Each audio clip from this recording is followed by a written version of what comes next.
Hello, welcome to the Entrepreneurs Network, where we showcase the latest innovative products and services that can affect the quality of life for millions of people. Today's innovation has been 11 years in the making. The inventor, John Gallagher, saw a need and set out to create a solution that has garnered lots of attention from some big players and attracted almost $1 million of investor money. I met John at a meeting of the Entrepreneurs Network a while back and recently reconnected for an update on the progress he's made in bringing the product to market. John, welcome to the Entrepreneurs Network. Rick, how are you? Pleasure to have you here. I think it's been at least a couple of years since we last met at a meeting of the Entrepreneurs Network. That's correct, yes. Where you, along with everybody else in the room, was trying to get some special attention for the product and obviously some money to help you bring it to market. Let's begin with the story of the genesis of the idea for your product. What problem did you identify that you eventually came up with a solution for? It goes back 50 years. 50 years? 50 years. Okay. I was a sophomore in college in 1968. I joined the Army Reserves and I was trained as an Army medic. And when I came back from active duty, I was assigned to an amputee ward at Waltham Army Hospital at Fort Dix. And that's where it was that I did my weekend drills for a number of months. And during that period of time, I was also on a road trip, independent of being in the service. And all I wanted to do was brush my teeth. And for whatever reason, this entire concept came into my mind. And I didn't reflect on it again until 2 weeks later when I went back on the ward and realized that there were soldiers who had lost both their ability to brush teeth as well as their limbs, obviously. But more importantly, at 6:30 in the morning when breakfast came, if you hadn't had your teeth brushed, you didn't get it done. And they were soldiers that didn't really ask a medic to do that kind of thing unless it had been, offered in the beginning. And that's when it is that I realized that there was a connection of dots there between what it was that I had experienced 2 weeks before and what it is that would be, required to be utilized on the ward. And that was really the transition between what it is I had originally seen in terms of my mind's eye, same product, but the difference was that on an amputee position, the product had to dissolve and be able to be swallowed. And that's how it is that is the genesis of it. So there were 40 some years, I guess, 40 years or so before you went from identification of a need based on your own experience to application of the solution you came up with to the situation with the amputees? That's correct. You're a slow learner.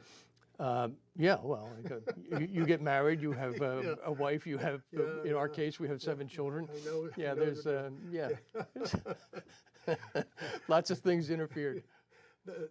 I'm always intrigued with how entrepreneurs come up with the names for their products or services. How did you come up with CLEANBITE? Initially, it wasn't CLEANBITE. Initially, it was DentChew, primarily because at the time that I first thought about it, Dentine was the closest thing that I could come up with in terms of a chewing gum that pretty much cleaned the mouth, or at least you had that sensation from the cinnamon taste. But it wasn't until, I guess, almost 4 years ago that CLEANBITE became more appropriate, and with that, the name of the company changed as well. But you've been at it for 11 years? 11 years, yeah. Is that 11 full years where you were fully committed? That is 11 not full years. Not working another job? And not working another job. This is full-time.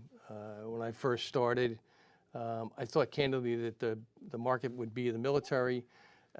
When I began to do the research on it, the military market wasn't, if I had 100% of it, it wasn't even close to being what it is that would be required. Assuming you could break in. Assuming that. But there was also, there was a capability to do that. If you look at the history of the military in terms of just what they had done for oral. In the MREs, they were provided actually gum. And within a 30-day period, they transferred from gum to a xylitol product. So there is recognition for the kinds of things that would be a step away from what it is that they were using at the time. But in any case, 11 years. And initially, our primary strategic partner was Kodak. We had gone to Eastman Gelatin, which was actually a manufacturing plant for gel that they owned. Went for pricing and told them how many, pounds we were looking for. And at that point, Kodak came in, took warrants on the company. We went very, very well for a couple of years, and they went into Chapter 11. You have all the luck in the world, don't you? Oh, yeah, that was, yeah. And it didn't stop there. I heard that same story from many, many people. A while back, I wrote an article, and it was called the 7 Deadly Sins That Entrepreneurs Make, Mistakes. Looking back, what are the mistakes that you made? What are the things that you know now you could have avoided that cost you time and money? Every move I made, far more than 7. I guess, initially, there's a degree of being naive, first of all. I have a difficulty calling myself an entrepreneur, but I guess really the sense of it is that you come up with a strategy for a particular idea, and then at that point you try to implement that. In my case, I spent literally 6 months doing nothing but research, particularly when I found out that the market for the military was not as big as what would be required. And then at that point, your whole focus is really what it is you're doing. What is the product? What is the purpose? Where's the problem? Okay. And then at that point, you realize that you don't have enough hats. You just, they're all out there, but you don't know how to wear them. And because of the constraints financially, you have to look at it and say, well, this is another part of the puzzle that I have to learn. And that begins to take a great deal of time. I was really fortunate early on to find an individual, this Roman Bielski, who's a PhD in chemistry. He's our now Chief Officer for Science. I found him within 3 weeks of my beginning, and he had agreed to take the project on and developed a formula that was going to be used, and we've been at it ever since.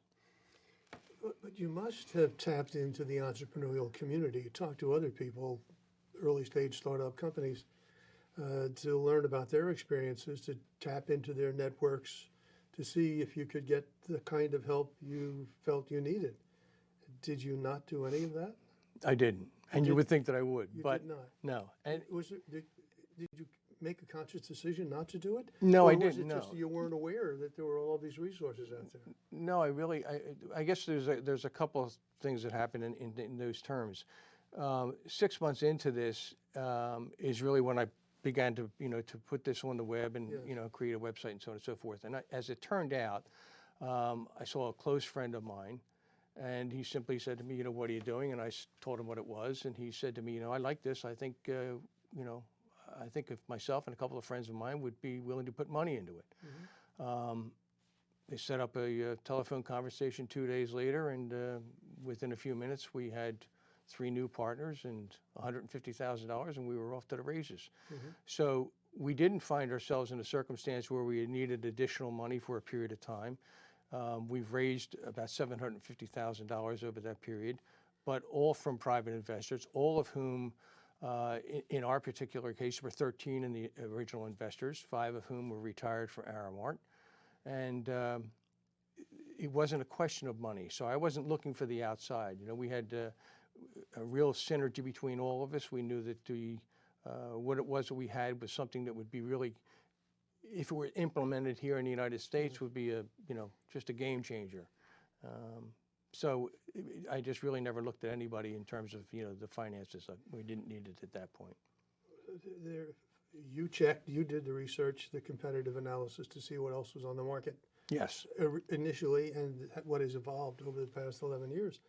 I did a quick review on the internet to see what else was out there to provide essentially the same kind of service as CLEANBITE.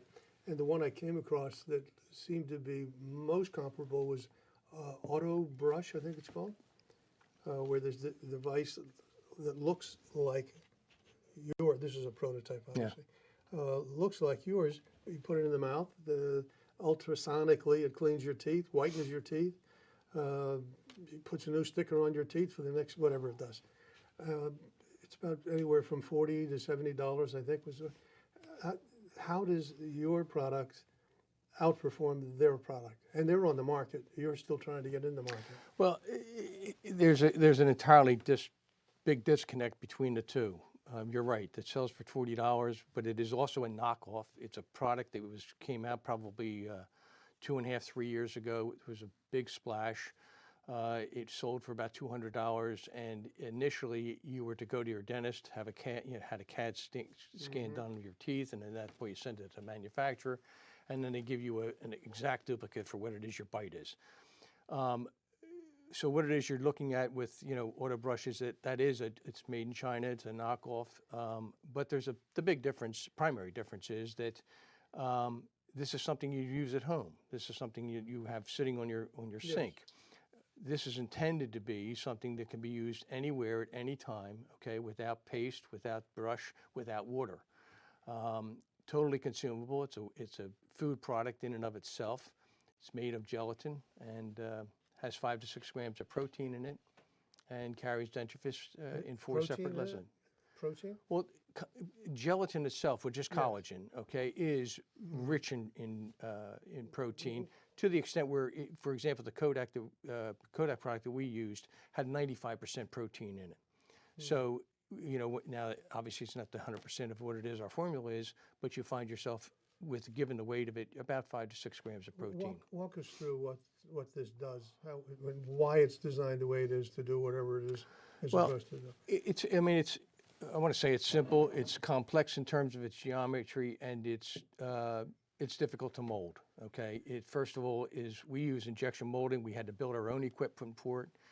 It is an endothermic material, meaning that it doesn't kick.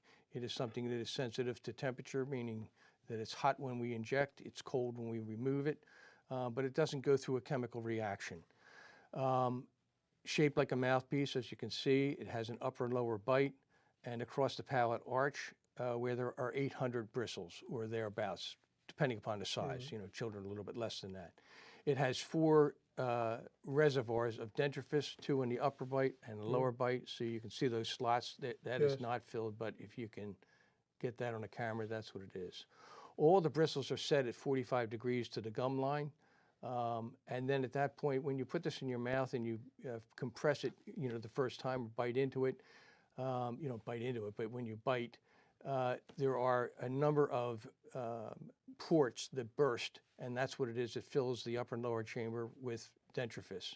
On the front end of it, there's a breathing port, so that you're in a position that if the person using it has congestion, they're able to breathe through their mouth. You chew this for 60 to 90 seconds of utility, during which time it brushes your teeth, the gingival margin, and the tongue, and then it begins to degrade, and you continue to chew it for, again, approximately 60 to 90 seconds, and the whole thing dissolves and you swallow it. One size fits all? No. It's surprising. I mean, it was one of the things that I researched, in the very early portion of this, is 6 months. There are a number of sizes that would be utilized for children. Generally 2, okay, would satisfy children. 3, depending upon the, adults. But there's a crossover there where, the largest child would be the smallest adult. When you find yourself into different populations throughout the world, there are differences in bite size, okay? Yes. And surprisingly, that really takes place at a specific time during the pregnancy. So in the 5th week, okay, is when that's determined genetically. But that's the answer to it. Is the final product as flexible as this, or? Yeah, it pretty much is. You can bend this in different. Yeah. And it's meant to be something that's very pliable, comfortable when you put it into your mouth. Yes. How long would this have to be in my mouth to have complete efficacy? Clean teeth? 60 to 90 seconds. Really? 60 to 90 seconds. You're actually chewing when you're doing this. Yes. And what happens is this: you only have only one mandible. Obviously, their lower jaw is the only one that moves. So the intent is that you're taking you first of all using the palate arch to be able to brush your teeth or brush your tongue, but you're actually depressing this against the roof of your mouth. And at that point, when you chew, you're doing the lower bite. Okay. Conversely, if you just put a little bit of pressure on the outside of your cheeks, okay, you can then hold it onto your lower bite, Yes. at which point then you're brushing your upper bite. And it completely dissolves. Completely dissolves. Nonetheless, I have the option of either swallowing it or spitting it out. Moving it, take it out. This is very similar to, I'd say probably red licorice, Twizzlers, which is a brand name for Hershey. Now, this is, I guess you would call it disposable? Edible. Edible, okay. Or disposable, Right. yeah. We were talking about the one competitor product and its price, $40, $70, whatever. What is one of the retail price? What will one of these cost me? And how will I receive it? Will I receive it in a little box like this? No, or no, a this little plastic wrapper? These are far too expensive. To answer first question, I guess is the pricing. All right, we're looking at this, and the largest market here in the United States would be children at school. In that particular marketplace, we look at a government sale. We want to be in a position to target the tray. Okay, and on the tray is the food triangle. So we're looking at this and saying this product, okay, carries 5 to 6 grams of protein. We want to identify something within that food triangle, okay, that provides 5 to 6 grams of protein, and we want to have a trade-off at 0. So in this particular case, we're probably looking at 25 to 30 cents for this as a government sale, and then at that point, you're going to eliminate something on that tray, a couple of pieces, of fruit or whatever the case might be, okay. So that's the trade-off in cost. If you go into Starbucks, I'd expect you to probably pay $1.25. If you go into a CVS and buy it, 4 or 6 to a pack, you're probably at 50 cents. Okay. And I guess this would be a prime product for a continuity program of some kind. That is, if you ordered online or even in the store, you could sign up to have it automatically, a new quantity automatically sent to you? You could, yes. But it's, I think that, in that particular case, it's a question of how often are you going to use this. It's not anticipated that somebody's going to use this every day. Children, certainly. I mean, there are 53 million students in the United States. 66% of them receive free meals that are covered by the USDA. Their dental records are horrible, and they are below, at, or just above the poverty level. In that particular case, that's billions and billions. We don't expect to ever be able to get into that market. In fact, the only person that was probably our biggest accolade, or biggest accolade from Congress in terms of support, came from Elijah Cummings, who's now deceased. But nonetheless, Congressman Cummings looked at this and realized, okay, that number one, it would have a tremendous impact for that particular population. And he had lost a constituent back in 2007, 12 years of age, impacted tooth, wound up in brain cancer, and the child died. So he was very much an interested party in it. Gave us a recognition with NIH and so on. So we've been around the track a little bit. We still don't have money. No, but obviously we've had conversations leading up to our visit here today. You are fearless. You'll pick up the phone and call anybody, send an email to someone whom you've never met and they never heard of you, all in the interest of bringing this to the attention of people who can help you get to production. You've talked about the U.S. market. You only briefly mentioned the other markets in third world countries where they don't have toothbrushes and so on. Is that something that's driving you as well? Well, it is. The World Health Organization or some sponsorship like that? Actually, we just responded to an RFP from Colgate. We didn't get a response from Colgate, but we hit everything that the Colgate, as well as the World Health Organization, is looking for in terms of a product on the international level. The thing that's unique about our product is that because it dissolves and is totally ingested, it's capable of carrying what are referred to as APIs, okay, active pharmaceutical ingredients. So we go the gambit from everything from vitamins to medications, and primarily, vaccines that are utilized on a daily basis, or something that we give mediation. And in those particular cases, ivermectin for parasitic diseases, ivermectin is given away by Merck for free if you can find an application for it.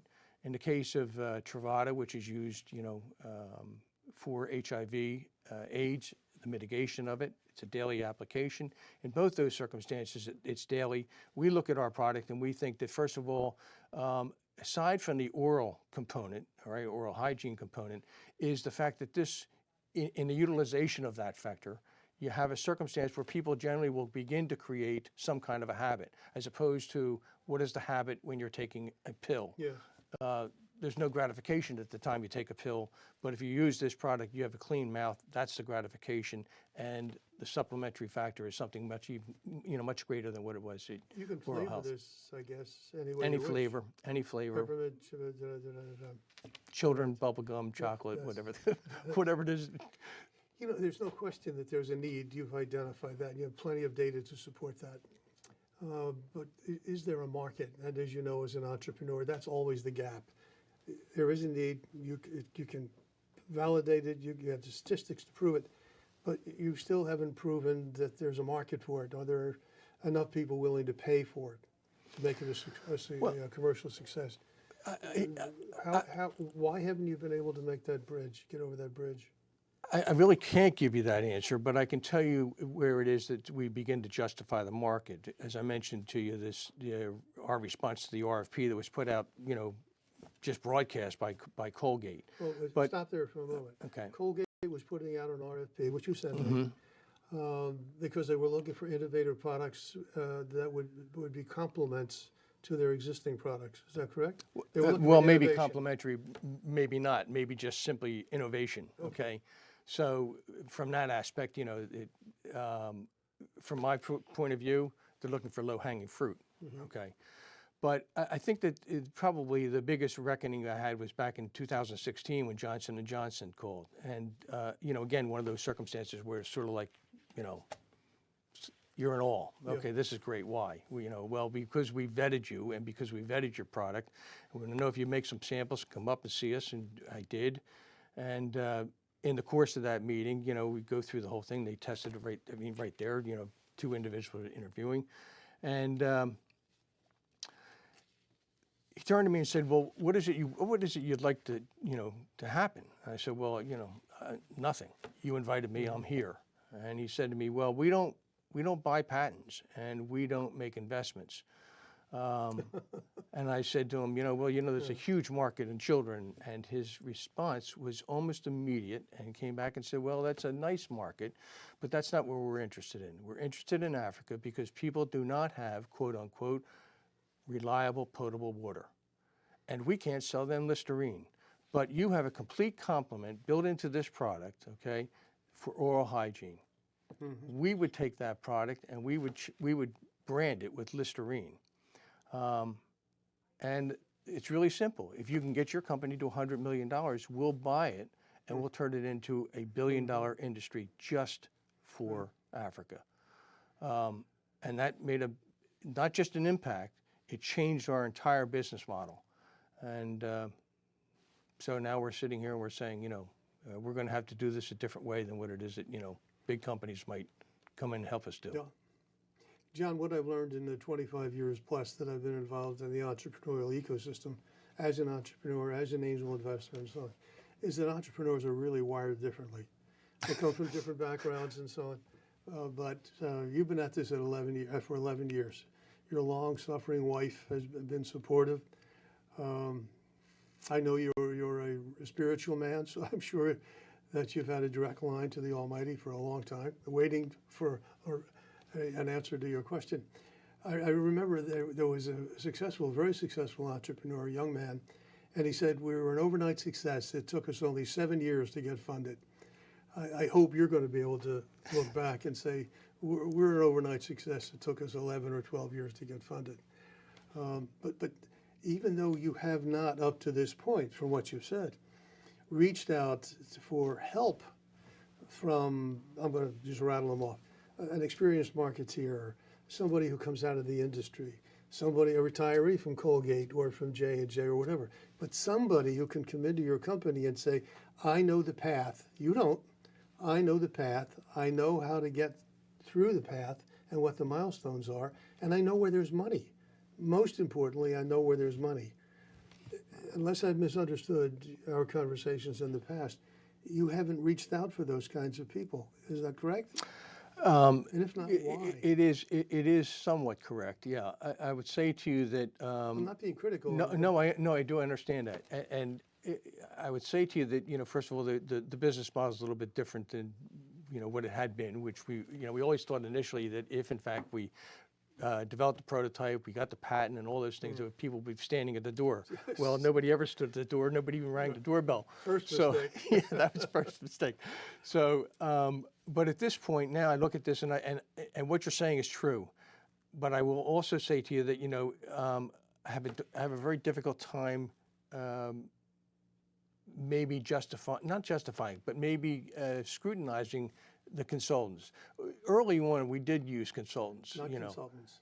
I Stay know. away Well, from the consultants. yeah. So now I'm looking at this and I'm saying I have a lot of connections. I mean, a lot of connections. And we, as you know, we were recognized by London Business School in 2018 for innovation. I've made connections across the globe. You got a phenomenal network. And the point is that I'm not a money guy, and I fall. You're This not is a what? a money guy. Okay. This is where it is that I think